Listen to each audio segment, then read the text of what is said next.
Ya saben, esos son los líderes, el número 1. Music@.com. Sí.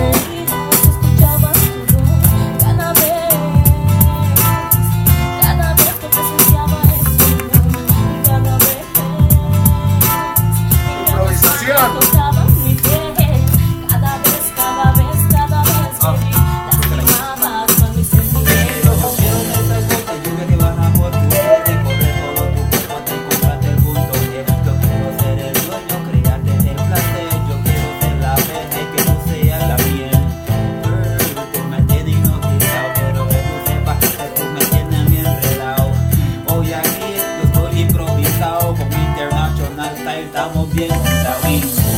Recuerdo el día que te vi, miré tus ojos, me enamoré de ti y luego el tiempo pasó y me demostraste un falso amor y me metías diciendo que me amabas con tus palabras. Dele campo. Bien.